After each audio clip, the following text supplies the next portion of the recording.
Watch out, Disney World lovers. This one's gonna sting a little bit. Not really. I feel like every single coast has their loyalist, and it's okay, all right? I'm not gonna change your mind. You're not gonna change my mind. It's totally fine. But I am gonna talk about why I personally prefer Disneyland over Disney World. Now, that doesn't actually mean that Disneyland is better than Disney World, okay? This is just my own personal opinion. Take it with a grain of salt. Take it for whatever you want for it to. You can tell me that I'm wrong in the comments all you want to. It's not going to change my mind, just like this video is probably not going to change your mind. Really, this video is for people who don't frequent the parks that often and they're trying to decide which one is best for them. So that's kind of the point. This is just kind of my bid, right, to those people for Disneyland. There's obviously perks and pros and cons, all of the parks and all of the worlds. This is just my personal opinion for Disneyland. Now, since this video is for people who are hopefully trying to decide between World and Land, feel free to put in the comments why you prefer World over Land or vice versa. Because again, like I'm trying to put it into one place where people can kind of pick and choose what's the best choice for their family. But be nice, okay? We're talking about Disney, all right? Let's keep the magic going here. Without further ado, let's get into why Disneyland is superior to Disney World.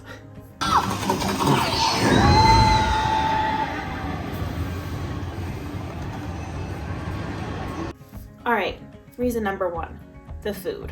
Let's just get into it, okay? Now, from a grand spectrum of things, okay, Disney World has far better food than Disneyland, just point blank. However, Disneyland has the macaroon that's like raspberry and it's shaped like Mickey Mouse. It is the most superior thing in all of the Disney parks. It's amazing, it's wonderful. It's at the Jolly Holiday Bakery in Disneyland, and it is chef's kiss. It used to just be a seasonal item, and now they have it year round. It is amazing. It is my favorite dessert of all time. Superior to all of the desserts at all of the other parks. Yeah, I said it. Again, just my own personal opinion, okay? Now a close second is the carrot cake whoopie pie that's in Hollywood Studios at World. But they don't have that year round. I'm told it's like a seasonal thing. Sometimes they have it, sometimes they don't. So the fact that the macaroon is always there, far superior. Far superior.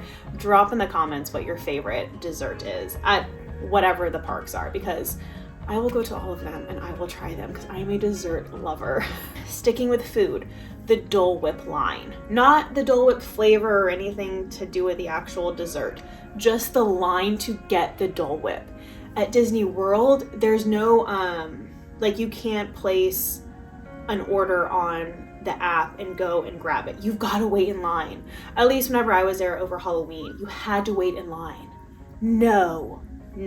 At Disneyland, you can order it on the app, go and grab it. It's so much faster, so much faster.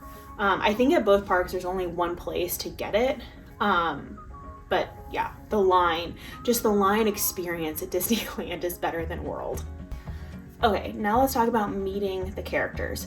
Completely different experience at both parks. At Disneyland, the characters are outside, the lighting is really, really good.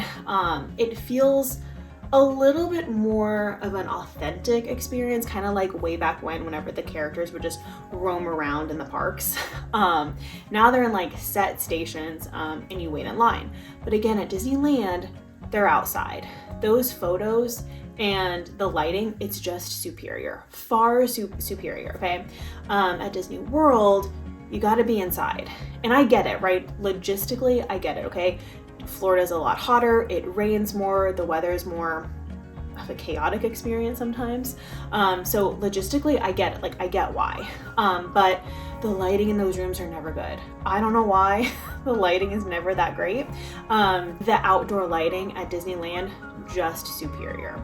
On top of that, one thing that I wasn't expecting, so I've got a 2-year-old, and at Disney World, again, you're inside, you're in a room, and the cast members physically like close the door when like they have like a set number of people that are within that room.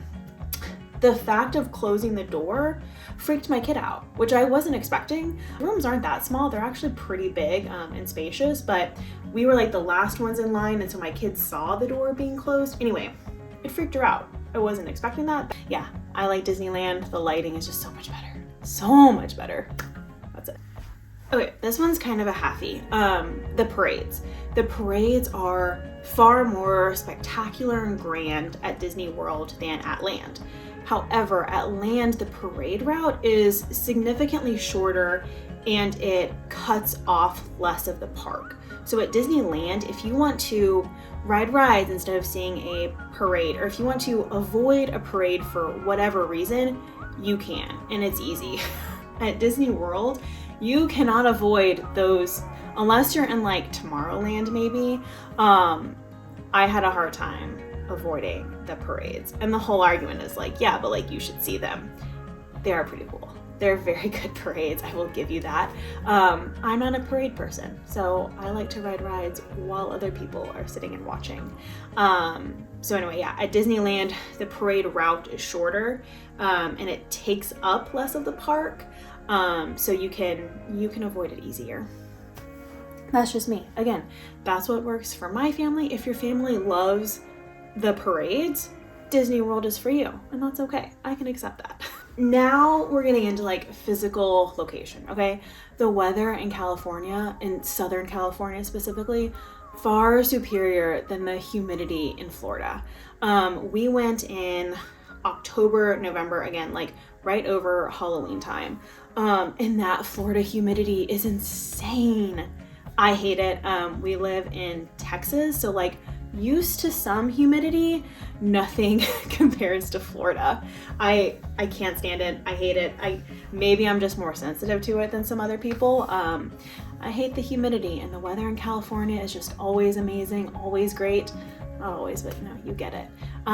In Florida, you've got to deal with torrential downpours that most likely happen every single day around 3 p.m. So you've got to bring like the ponchos, your shoes might get wet, an extra pair of socks, all that. It's just one more thing that you kind of have to plan for. I don't like it. I prefer my weather to be perfect on vacation. Keeping with location, flying into John Wayne Airport is amazing. It's relaxing. It's a smaller airport, but like security's not as bad. It's a beautiful experience. I love the John Wayne Airport. And so John Wayne is about 15 minutes away from the Disneyland Park. Flying into the Orlando airport is a mess. Flying in it is okay. Going out of it is a cluster. It's a mess. It's a lot. We all know the Orlando airport's not great. And I think it's about, depending on what resort you're at, it's about a 20 to 30 minute drive from the airport to the hotels at World. Now, if, again, we're flying from Texas, so we can fly into John Wayne. Again, it's a smaller airport. If you're flying in from somewhere else, you might have to fly into Los Angeles. That one sucks. I've seen people fly in. I worked in Tampa for some time, and I saw a lot of people fly into Tampa, which is a beautiful airport. I love the Tampa airport. And it's about a 1 hour drive to the parks from there. So again, if you're a small airport junkie like me, then fly into John Wayne for California or Tampa for Florida. Florida, your commute's a little bit longer to and from the airports, but in my opinion, Florida traffic's not as bad as the California traffic. So again, give and take, depending on where you are in the country and how you're flying in, that will affect which airport you go to. So look up whichever one is going to be good for you. I prefer John Wayne. I love the John Wayne Airport. Can't talk about it enough, obviously. That's where I am in my adult life is, yeah, but what's my airport like? Okay, so next thing for me personally, convenience is key. I love it. I will pay extra for it. That is what is huge for my vacations. It's also kind of why I like the cruising aspect of things. But anyway, I digress. We can get into cruising later. That's the one thing that I love about Land. I can walk wherever I want to go. whatever park I want to go to, I can walk. Whatever hotel I want to go to, I can walk. Whatever. At Disney World, you physically can't. You can't walk. And yes, they've got the monorail, the train, not a train, the monorail, the Skyliner, the buses. Yeah, they have it. In my personal opinion, walking is better. The buses are there, they take longer. The monorail is not super convenient, the Skyliner less so. So it's doable at World, you can get to and from, but in my opinion, it takes some planning. And I don't love the buses, I think that they take a long time. So I like to be able to walk, and at Disneyland, you can walk everywhere. It's just that small also. So yeah. All right, let's get into now like some park and ride specifics. The Haunted Mansion at Disneyland, far superior than Disney World. 1, the outside, way cooler. 2, it gets decorated for Halloween and Christmas. At Disney World, they don't do that. I did not realize that until I went last year and was like, where's the Nightmare Before Christmas theming? It's not there. They only do it at Land. So if you like that kind of stuff, Land all the way. That's it for that one. So both of the parks have Soarin'. So you've got Soarin' over California and you've got Soarin' over the world. In my opinion, Soarin' over California, far superior than World. However, they change. Like California doesn't only play Soarin' over California. Sometimes they'll throw World in there. It seems to be pretty random. I don't like that. I think that like they change them out. They shouldn't. They should just keep them wherever they're at, right? But if you ever get to, you're not going to get to pick, but California is better than World. I don't know what that has to do with the parks. I just had to say it. All right, it just had to be said. Okay. More on like specifically what the parks have. Disneyland has Cars Land and Toontown. Far superior. I love those lands. I am obsessed. I love it so much. Now, Disney World does have the Toy Story Land, and it is freaking cool. But again, my question to World, why is there not a Pixar park? There needs to be a Pixar theme park, and this whole video would be totally different. Monsters Inc., The Incredibles, you can put all the Pixar stuff in there. I would love it. Take a page out of Universal, create an entirely new park. Just do it. Because I love Pixar. Again, that's a preference on me. There's a lot more Pixar stuff in the California parks. It's got like the Pixar Pier. A lot of California Adventure is Pixar actually. So anyway, I prefer it better because I like my Pixar people. Now, that being said, do look at what rides are at which parks. Because Disney World has Tron, Pandora, Rock and Roller Coaster, Tower of Terror. I'm still mad that Disneyland got rid of Tower of Terror. Okay.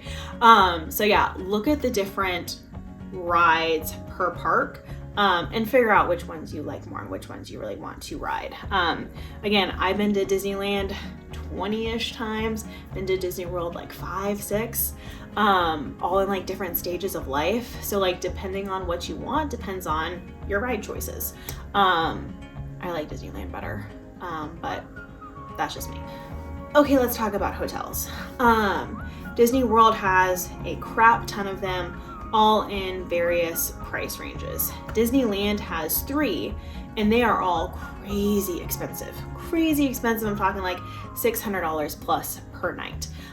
In my opinion, the Disneyland hotels, not really where it's at. Like the Disneyland themed hotels. We've stayed at one of them, and you don't have to be staying at the hotel to go and explore and experience the hotel, because again, they're right there. You can walk to and from them all. So my personal preference, and again, I like Disneyland more, and here's why. Because right across the street you have hotels, and those hotels are owned by Marriott, Hyatt, whatever the other ones are. You can use your points with them. So Chase points, Capital One points, Hyatt, Marriott points. That takes a huge chunk away from your cost. Now pre-COVID, you could use Chase points at the Disney World hotels. From my experience now, you can't do that. If that's changed, like let me know in the comments. But using points for hotels takes off a huge chunk. And I like them. They're totally fine hotels. It is kind of like the stigma of like you're not going to spend a lot of time there. You're really just sleeping there. The Disney World hotels are all going to be themed and all of that. These have like little hidden touches, but they are just regular hotels. For me, using points and being able to walk to and from the park, a game changer, and I love it. So that's kind of the hotel situation in its simplest forms. There are millions of other videos that go into like hardcore details on all of the hotels. So like, again, if your kiddos like that, go and do that research, figure out like what's gonna work best for you. We just stayed at the Animal Kingdom Lodge Hotel at Disney World, and my kiddo was obsessed with it. And it was really, really cool. We stayed in one of the Savannah View rooms, so you could see like the giraffes and the zebras and like all the different animals. We loved it, and it was so cool. But it was completely far away from everything. Like getting to and from places was a pain in the butt. But that was like our like once in a lifetime sort of trip thing. So just depends on you, depends on your trip, depends on your vibes and all that. Okay, last but not least, just the time to plan out your trip and the overall cost. Planning a Disney World trip is a huge undertaking because it's so big. It's so big, you've got all of these different parks, you have all of these different resort hotels, you've got to figure out transportation to and from and all of that. Planning a Disney World trip is huge. Planning a Disneyland trip, a little bit shorter. One, it's shorter. I vote you can do Disneyland in 3 days. Disney World, there are millions of videos on how long you've got to stay there, and it just depends, right? If you want to do everything, you've got to stay there for like 3 months. It's got that much stuff. Typically when we've gone for 1 week. And it is go, go, go. There's no rest time. Like you want to see and do everything. Disney World just has so much more stuff. So much more stuff.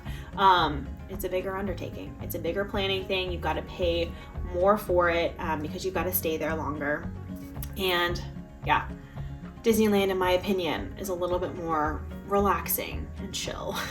So anyway, overall, I hope that this helps people, okay? My point of this video was not to trigger people to start a crazy debate, okay? Like, again, you can't change me and I can't change you, and that's totally fine.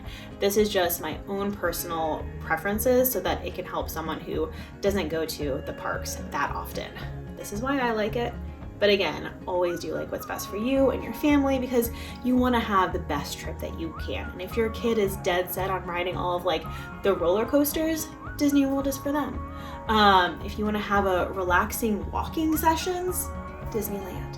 Hope that this helps. And yeah, make sure to like, comment, subscribe, and all that fun stuff so that we can get monetized and we can go to Disney more often. Thanks.